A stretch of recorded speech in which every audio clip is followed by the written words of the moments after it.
Family should be the people who have your back no matter what. At least that is what I believed before I turned 18. My parents had other ideas. They kicked me and my sister out the moment we hit legal adulthood, leaving us to survive on our own. We struggled, sacrificed, and somehow built lives from nothing. Now, 10 years later, they have suddenly reappeared with the most outrageous request they want me to pay for my golden stepbrother's college education. Before I dive into how my parents tried to use me as their personal ATM after throwing me away, drop a comment letting me know where you are watching from, and hit that subscribe button if you have ever had to stand your ground against family who only remember you when they need something. I grew up in what seemed like a typical middle-class home in Portland, Oregon. My childhood was relatively normal until I turned 10 when my parents decided to end their marriage. My dad, Thomas, was always emotionally distant, working long hours at his corporate job, while my mom, Diane, had unpredictable mood swings that kept everyone walking on eggshells. Despite their issues, my younger sister Emma and I had each other. Only 2 years apart, we were inseparable allies navigating the chaos of our deteriorating family. Everything changed when my father remarried just 2 years after the divorce. His new wife, Catherine, swept into our lives like a hurricane disguised as a gentle breeze. During the first few months, she played the role of caring stepmother, perfectly bringing homemade cookies to our weekend visits and showing interest in our hobbies. Looking back, it was all an elaborate performance that crumbled as soon as the marriage certificate was signed. Catherine came from a family obsessed with appearances and social standing. She hosted dinner parties with important business connections, joined exclusive country clubs, and constantly compared herself to neighbors and friends. Nothing was ever good enough unless it impressed others. Unfortunately, having 2 stepkids from a previous marriage did not fit into the perfect image she wanted to project. When I was 14, everything shifted again with the birth of my half-brother Jackson. From the moment he arrived, it was clear he would be treated differently than Emma and I ever were. His nursery looked like something from a luxury magazine with hand-painted murals and imported furniture. Even as a baby, he had designer clothes while Emma and I wore whatever was on sale at the department store. The disparity was jarring, but just the beginning of what would become a painful pattern. As Jackson grew from infant to toddler to young boy, the golden child treatment intensified. By the time he was 5, he was enrolled in private piano lessons, soccer clinics, junior golf, and French tutoring. His birthday parties were elaborate affairs, with bounce houses, professional entertainers, and custom cakes that probably cost more than all my birthdays combined. Meanwhile, Emma and I were lucky if our birthdays warranted a store-bought cake and a handful of friends over for pizza. The house rules made the favoritism impossible to ignore. Emma and I were assigned endless chores: dishes, laundry yard, work cleaning bathrooms, and taking out trash. Jackson had no responsibilities because apparently he needed to focus on his development. When report cards came home, our straight, as received cursory nods, but Jackson, bringing home a single A- in 2nd grade, merited a celebration dinner at an expensive steakhouse. The most telling sign of our diminishing value came during my junior year of high school, when I overheard my father and Catherine discussing college plans. Years earlier, my dad had proudly shown me a college fund he had started for me when I was born. But that night, they were discussing how that money was needed elsewhere for more important family priorities. Later, I discovered those priorities included a membership at an exclusive country club where Catherine could network with the right people and a 2-week European vacation for the 3 of them that summer. By the time I reached high school, my father had been promoted to regional manager at his company. Our family moved from a modest 3-bedroom ranch to a sprawling 2-story house in one of the most expensive neighborhoods in Portland. Jackson was enrolled in Westside Academy, a prestigious private elementary school with tuition that cost more than many colleges. Emma and I continued at the local public high school, where we both worked part-time jobs just to have spending money for basic teenage necessities. When I made the varsity baseball team and was even scouted by a few colleges, my accomplishment was barely acknowledged at home. But when 8-year-old Jackson scored a goal in his recreational soccer league, my father took the entire family out for a celebration dinner and ordered a custom trophy to commemorate the momentous occasion. The message became increasingly clear. Emma and I were background characters in the story of Jackson, the miracle child who could do no wrong. The summer before my senior year, I took a job at the local hardware store, saving every penny I earned. Something in my gut told me to prepare for independence earlier than most kids my age. Emma noticed the change in me the way I carefully tracked my earnings in a notebook and researched affordable apartments in the area. "You are planning something," she said one night as we sat on the roof outside my bedroom window, our childhood hideaway spot. I simply nodded, unable to verbalize the growing certainty that our time in this house was limited. I did not know how right I was. My 18th birthday fell on a Tuesday in April of my senior year. I came downstairs that morning half expecting some acknowledgement of the milestone. My father glanced up from his newspaper with a distracted, "Happy birthday," while Catherine continued typing on her laptop without looking up. After school and my work shift, I returned home to find a small store-bought cake on the kitchen counter that appeared only after I reminded them it was my birthday. Next to it sat a box wrapped in plain blue paper. "Open your gift, Herman," my father said, with an unusual formality that made my stomach tighten. Inside was a medium-sized black suitcase, not particularly expensive but brand new. At first I thought maybe they were planning a graduation trip, something to make up for years of emotional neglect.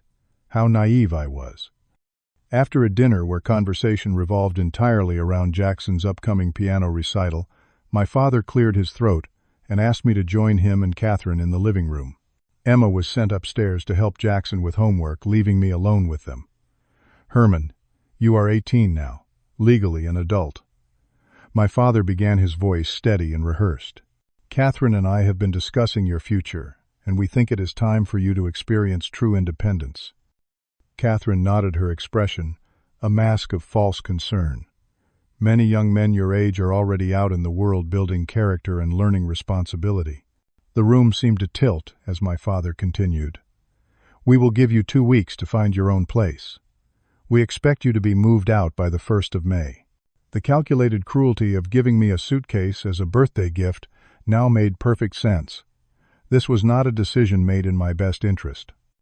This was an eviction notice, disguised as a life lesson. When I asked about finishing high school and my college plans, my father waved dismissively. "Many people work their way through school. It builds character. You can still graduate. You will just be doing it while supporting yourself like a real adult." I sat there feeling like I had been punched in the stomach, struggling to process what was happening. Later that night, I overheard an argument between my father and Catherine through the heating vent that connected to their bedroom. "I do not see why we are still wasting money on Herman's expenses when that could go toward Jackson's education fund," Catherine hissed. "Westside Academy is raising tuition again next year, and if we want Jackson to stay on track for Ivy League, we need to start additional tutoring and extracurriculars now." My father's response was weak, his voice tired. "He is still my son, Catherine. Maybe we could help with a security deposit or something. And what message does that send Jackson? That we will coddle them forever? Herman is an adult now. He needs to stand on his own 2 feet. Your ex-wife's children are not our financial responsibility anymore." The phrase "your ex-wife's children" cut through me like a knife. Despite sharing the same father as Jackson in Catherine's mind, Emma and I were nothing more than unwanted baggage from a previous relationship. And my father, the man who once taught me to ride a bike and cheered at my Little League games, was now willing to discard me for his new family's convenience. I spent the next 2 weeks working double shifts, skipping school when necessary, and scraping together enough for the security deposit on the cheapest studio apartment I could find. My father did not offer a dime toward my new living expenses, not even help moving my belongings. On moving day, he was conveniently away on a business trip, and Catherine simply handed me a box of trash bags for packing my things, remarking that I should travel light as I started my journey to adulthood. 6 months later, the same script played out for Emma. I had been working extra shifts at the hardware store and taking on weekend jobs doing yard work just to save enough for a slightly larger apartment. When Emma called me sobbing on her 18th birthday, I already knew what had happened. The same suitcase, the same speech about independence, the same 2-week notice to vacate. That night she moved into my tiny studio apartment. We pushed my mattress against one wall and bought a used futon for the other. We hung a shower curtain across the middle for privacy and took turns using the single bathroom to change clothes. It was cramped, but it was safe. It was home. The next few months were brutal. Both of us were working multiple jobs while trying to attend community college part-time. Breakfast was often coffee with milk, lunch was peanut butter sandwiches, and dinner was whatever ramen noodles were on sale that week. We kept a strict budget for utilities, never turned on the heat unless the temperature dropped below freezing, and learned to take 3-minute showers to save on the water bill. The hardest part was not having a safety net. When Emma got the flu and missed a week of work, we had to choose between paying the electric bill or buying her antibiotics. When my car broke down, I walked 3 miles each way to work for 2 months until I could afford to fix it. Every unexpected expense was a potential crisis that could leave us homeless. The emotional toll was just as heavy as the financial one. Emma developed severe anxiety and would wake up in the middle of the night in panic attacks, gasping for breath and crying. I would sit with her until she could breathe normally again, both of us exhausted but unable to afford the luxury of proper rest. We tried to maintain some connection with our family at first. We called on holidays, sent cards on birthdays, and reached out whenever we hit milestones, like finishing a semester or getting a promotion. But our efforts were met with brief, disinterested responses or complete silence. We were not invited to Thanksgiving dinner or Christmas celebrations. We learned about family vacations to Hawaii and Europe through social media posts where they posed as the perfect family of 3. The final blow came when my great-aunt Margaret called to ask why we had abandoned the family. Apparently, my father and Catherine had been telling relatives that Emma and I had chosen to move out because we wanted independence and had subsequently cut off contact with them. They had rewritten history to make themselves the victims of ungrateful children rather than parents who had discarded their kids when they became inconvenient.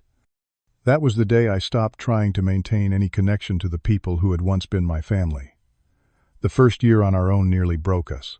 I had to drop out of community college to work full-time so Emma could continue her education.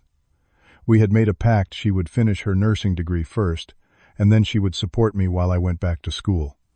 Some nights after working 12-hour shifts, I would sit on our tiny balcony and wonder if I was destined to work dead-end jobs forever, if this constant struggle was all my life would ever be. Depression settled over me like a heavy blanket. I found myself moving through days mechanically, getting up, going to work, coming home, sleeping, and repeating. There were weeks when I barely spoke, except to take orders at my second job at a drive-through restaurant. The feeling of worthlessness was overwhelming. If your own parents could discard you so easily, what value could you possibly have to anyone else? Emma noticed the change in me and insisted I talk to someone. The community health center offered sliding-scale therapy services, and though it meant eating even less that month, I started seeing a counselor every other week. Slowly, I began to understand that my parents' actions reflected their flaws, not mine. The realization did not erase the pain, but it gave me a framework to process it. A turning point came 6 months after we had been on our own. Frank, my manager at the hardware store, pulled me aside after noticing I had stayed late to organize the stockroom without being asked. "You have got a good work ethic, kid," he said, leaning against a shelf of power tools. "Reminds me of myself at your age. Ever thought about getting into the trades? My brother runs a construction crew and needs reliable people." That conversation changed the trajectory of my life. I started as a general laborer on construction sites, doing the grunt work. No one else wanted hauling materials, cleaning up debris, digging trenches. The work was physically demanding, but the pay was better than retail, and for the first time I saw a path forward. Frank's brother Tony became an unexpected mentor. He noticed I paid attention to the electricians on site and would ask questions during breaks. "You interested in electrical work?" he asked one day. When I nodded, he introduced me to Miguel, the head electrician. "This kid is sharp. Teach him what you know." Over the next 3 years, I learned everything I could about electrical systems, earning certifications through night classes that Emma helped pay for once she started working as a nursing assistant. I discovered I had a talent for troubleshooting complex problems and a meticulous attention to detail that made me valuable on job sites. By the time I was 26, 8 years after being kicked out, I had built a reputation as a skilled electrician specializing in complex commercial systems. I took the biggest risk of my life and started my own small contracting business focusing on electrical work for office renovations. The first year was terrifying. Some months, I barely broke even, but gradually word of mouth spread about my reliability and craftsmanship. While I was building my business, Emma completed her nursing degree and secured a position at Providence Portland Medical Center. Her steady income allowed us to move to a better apartment in a safer neighborhood. For the first time since leaving our parents' home, we had separate bedrooms and did not need to count every penny at the grocery store. Along the way, we built a family of our own choosing. My co-workers became brothers to me, especially Darius and Luis, who would invite me to their family barbecues and holiday gatherings.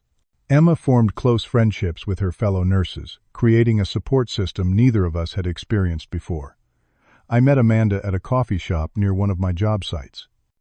I was covered in dust from running cable through ceiling spaces, but she smiled at me anyway when I apologized for my appearance while ordering.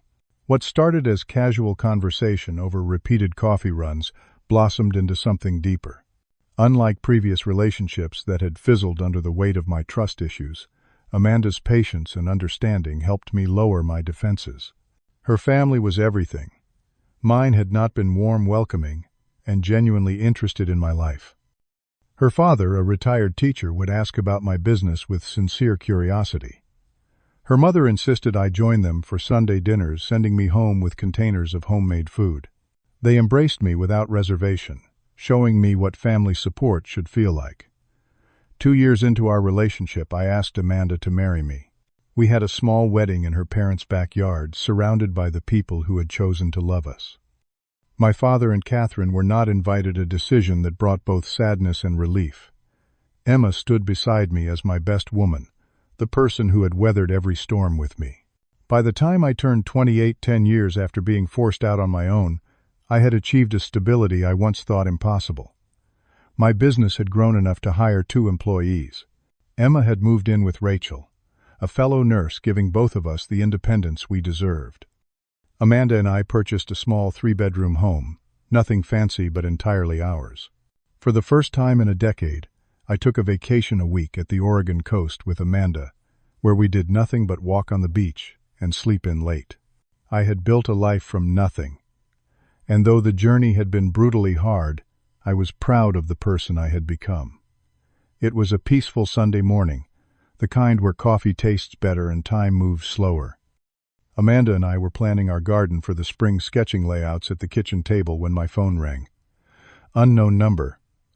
I almost did not answer, but some nagging instinct made me pick up. Herman, it is your father. The voice I had not heard in nearly a decade froze me in place.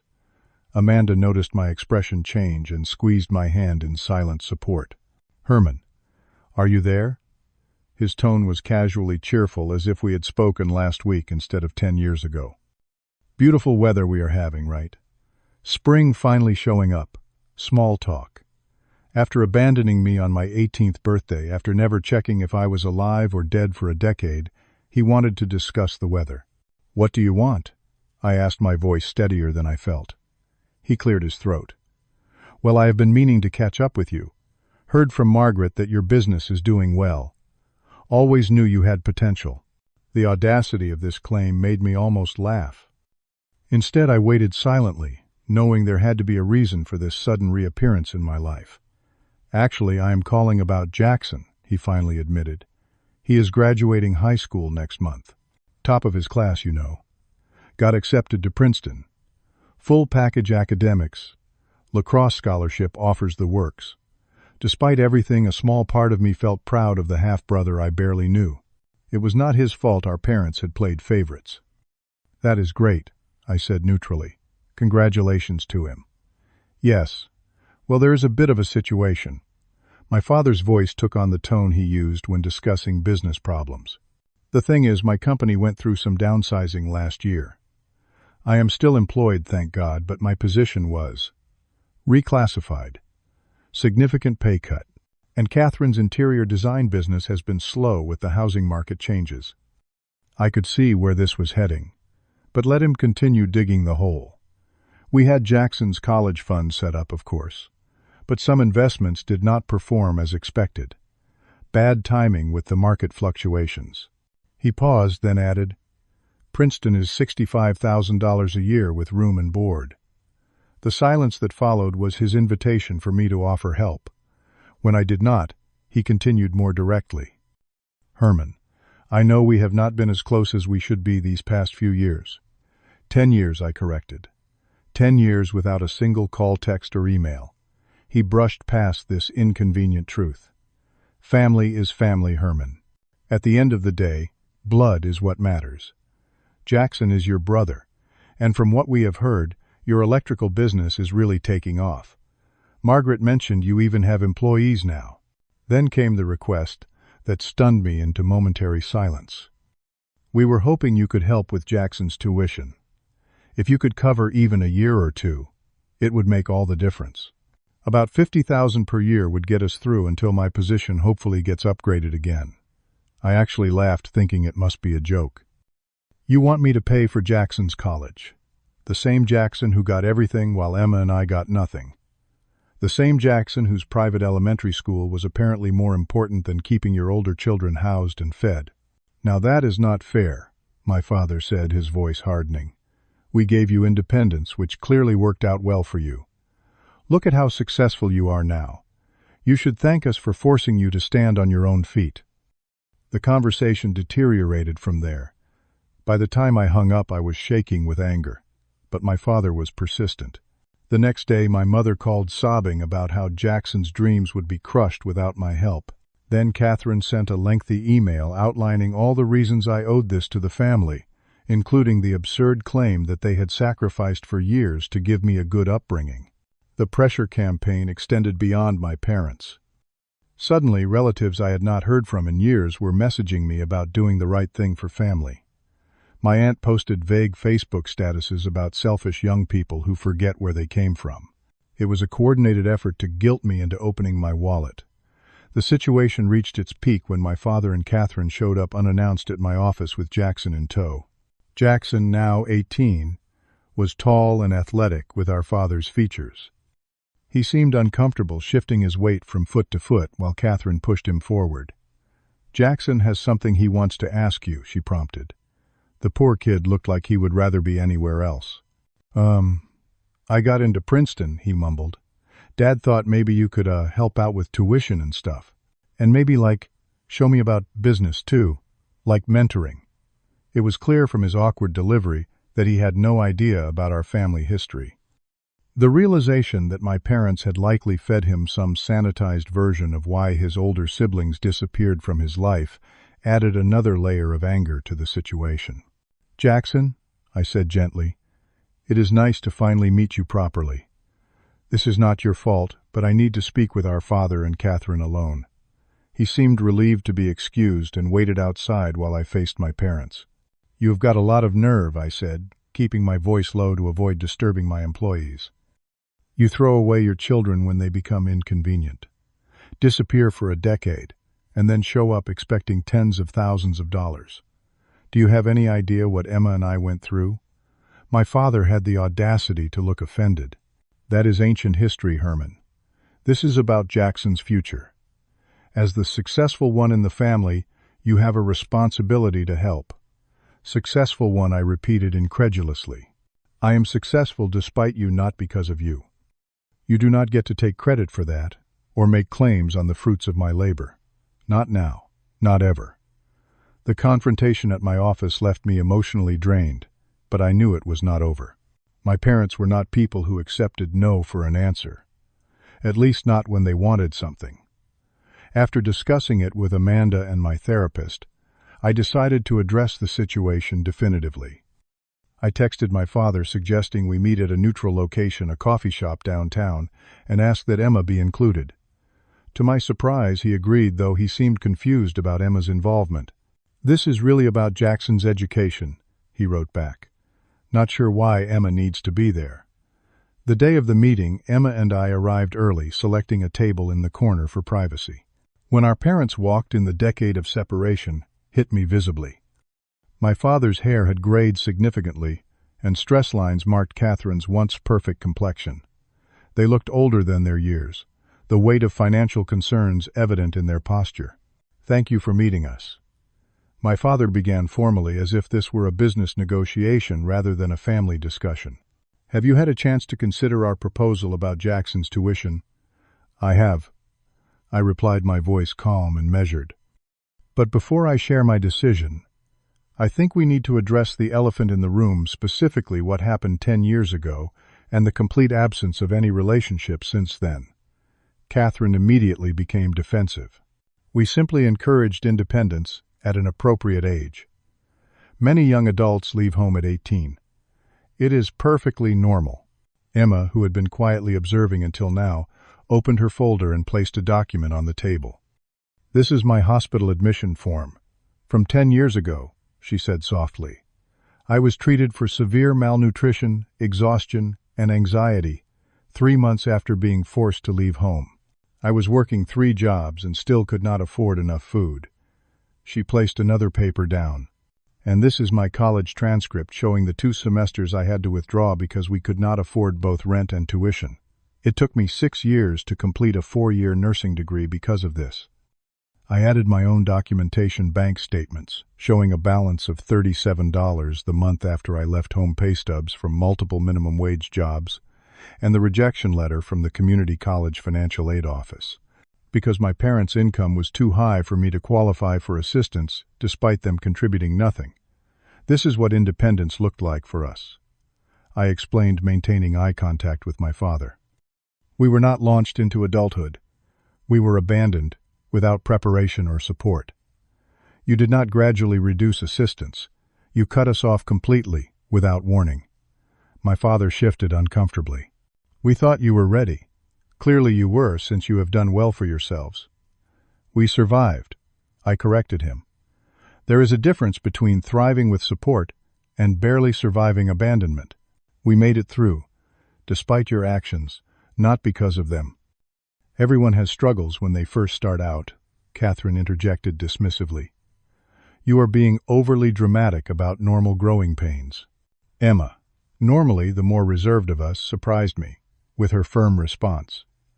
"Normal growing pains do not include choosing between medication and electricity. Normal growing pains do not include fainting at work from hunger. What you did was not normal, and it was not parenting." My father attempted to redirect the conversation. "The past is the past. We are here to talk about Jackson's future.